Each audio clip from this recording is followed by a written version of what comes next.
ఈ దేశంలో ప్రజాస్వామ్యాన్ని, రాజ్యాంగాన్ని అధికారంలో ఉన్నవాళ్ళు మరొకరు హరించి వేస్తే, దాన్ని కాపాడడానికి న్యాయస్థానాలున్నాయి అని చెప్పి జనం కొండంత ఆశలు పెట్టుకునేవాళ్ళు విత్ హ్యూజ్ రెస్పెక్ట్ న్యాయస్థానాల మీద అపారమైన గౌరవంతో, అత్యంత బాధతో మాట్లాడాల్సిన మాట, ఇప్పుడు న్యాయస్థానాలు కూడా అన్యాయం చేస్తూ ఉన్నట్లు కనిపిస్తూ ఉంటే, వెళ్ళి ఎవరికి మొరపెట్టుకోవాలి అని దేశంలో చాలామంది మాట్లాడుతూ ఉండడం నిజంగానే చాలా చాలా బాధాకరమైనటువంటి అంశం. ఇటువంటి పరిస్థితి ఎందుకు వచ్చింది అన్నది జ్యుడిషియరీలోనే చర్చ జరగాల్సిన అవసరం అయితే ఖచ్చితంగా ఉంది అని దేశంలోని ప్రముఖులు కూడా ప్రముఖ వేదికల మీద నుంచి మాట్లాడుతున్నటువంటి మాటలు. జస్ట్ ఇమాజిన్, ఎమ్మెల్యేగా ఉన్నటువంటి ఒకడు ఉన్నవులో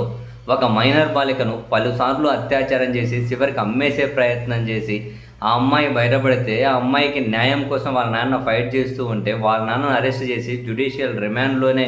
చంపేసి చివరికి ఈ కేసు లేకుండా చేయాలని చెప్పి ఆ అమ్మాయిని వాళ్ళ బంధువులను టార్గెట్గా రోడ్ యాక్సిడెంట్ చేస్తే ఈ అమ్మాయి బయటపడి మిగతా వాళ్ళ బంధువులు ఇద్దరు చనిపోతే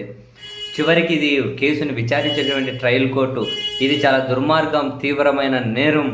అని చెప్పి వాడికి యావజ్జీవ కారాగార శిక్ష విధిస్తే ఢిల్లీ హైకోర్టు దాన్ని రద్దు చేసేసి బెయిల్ ఇచ్చి బయటకు పంపించేసి ఆ బాధితురాలు ఎక్కడైతే ఉంటారో ఆమె ఉన్న 5 కిలోమీటర్ల పరిధిలోకి, వాళ్ళ ఇంటి పరిధిలోకి నువ్వు వెళ్ళకు అని చెప్పి తీర్పు చెబితే దీన్ని నిరసించుకుంటూ ఆ బాధితురాలు ఢిల్లీలో రోడ్ల మీదకి వెళ్ళి నిరసన కూర్చుంటే చివరికి పోలీసులు అమానవీయంగా కాళ్ళొకరు చేయొకరు పట్టుకొని ఈడ్చి అవతల పడేస్తే ఉత్తరప్రదేశ్కి చెందినటువంటి ఒక మినిస్టర్ ఉన్న వాళ్ళు ఉండాల్సిన ఢిల్లీలో ఏం పని అని చెప్పి ఎటకారపు నవ్వులు నవ్వితే ఇంత దుర్మార్గాన్ని కూడా బీజేపీ నాయకులు సమర్థించుకుంటూ పోతే ఎక్కడ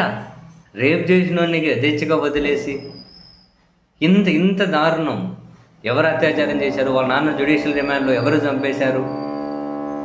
ఎంత దారుణమైన పరిస్థితి ఇదంతా కూడా. బాధితురాలను మాట్లాడనియద్దా, బాధితురాలు ఢిల్లీకి వెళ్ళి మొరపెట్టుకోవద్దా? మరి ఇటువంటిప్పుడు న్యాయస్థానాల మీద ప్రజలకు ఎలా గౌరవం ఉంటుంది, ఏ విధమైన విశ్వాసం ఉంటుంది అనే చర్చ.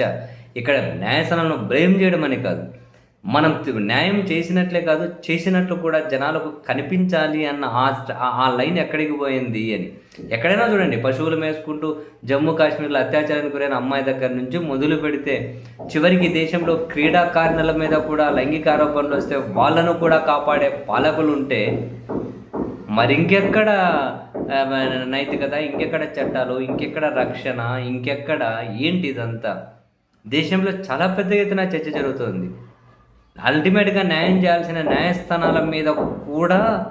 ఒక డిఫరెంట్ ఒపీనియన్తో చర్చ జరగడం మాత్రం అసలు నిజంగా దేశానికి మంచిది కాదు. వీలైనంత త్వరగా కనీసం ఇప్పుడు రాజకీయ పార్టీల మీద, ప్రభుత్వాల మీద జనానికి ఎటు నమ్మకం ఉండదు. జ్యుడిషియరీ మీద అయినా కూడా వాళ్ళ నమ్మకం మరింత పదిలమయ్యే విధంగా, వాళ్ళ నమ్మకం సడలకుండా రోజులో రావాలి అని ఆ